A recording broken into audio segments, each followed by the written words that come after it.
district, the city's financial officer has sent a letter to Mayor Bowser and D.C. Council Chair Phil Mendelson saying the district's tax laws will not change despite recent actions by Congress. Now, last month, President Trump signed a resolution into law that would block D.C. tax laws passed by D.C. Council that would have separated the city from parts of the One Big Beautiful Bill. This is really complicated, but this story would impact how D.C. residents file taxes this year. So joining us now for the second time on this same story to try to explain all of this is Corey Husak with the Center for American Progress. Corey, thanks so much for being with us here on this new development.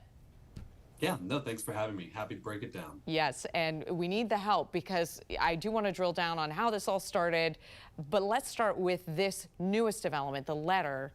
Okay, what does this mean now for D.C. residents when it comes to their taxes? The short answer is nothing changes. Filing season can continue as it has been, continue as planned, and according to the laws as we understood them in January.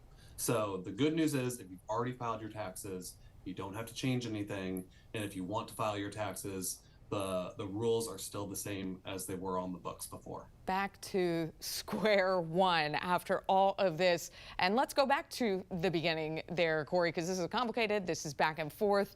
If you could just really summarize this in simple terms for us, how did we get to this point? Right. So last summer, as many people know, Congress passed huge unfunded tax cuts with cuts for businesses, tipped workers, overtime workers, and more. And the DC Council passed two different laws decoupling the district's tax system from those changes. And if they hadn't, DC would be on the hook to dole out the $600 million or so in tax cuts that it hadn't budgeted for. Congress didn't like this. So they passed a resolution to repeal DC's local tax law and say that DC has to give, these extra tax cuts that they passed for the local level as well. That could have thrown filing season into chaos. But Attorney General Schwab said that Congress did not repeal DC's tax laws in time. And even if they did, they only repealed one of the laws and not the other. And so today, the CFO, Glenn Lee, who's semi-independent, said he agrees with the Attorney General. Even if Congress did repeal one of the laws in time, they did not repeal the other, so filing season can continue as planned. Okay, so what does this mean for DC revenue and then also for the individual filer? Yeah, the good news is DC doesn't have to scramble to come up with $600 million to fund these tax cuts. That's good. And some district residents will be winners and some will be losers. The CFO is in a tough spot here. If he agreed with Congress, then businesses and overtime workers would get bigger refunds. But if he agreed with the mayor and the attorney general, then families with children and lower income workers would get bigger tax cuts. And so a bit of a no-win situation, but in the end, he made a decision on the legal merits. And, I think he made the right one.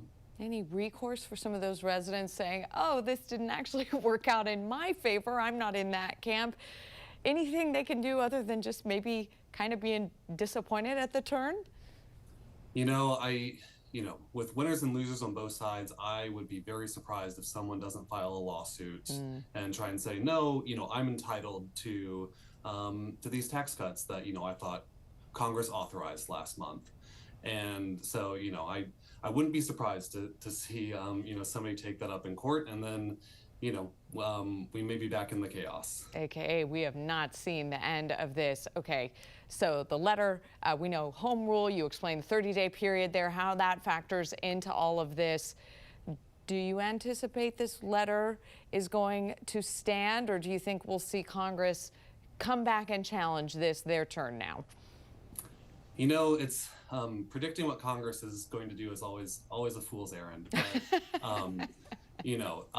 I wouldn't be surprised. I think they really did intend for, folks to have these changes on DC's taxes as well as on their federal taxes.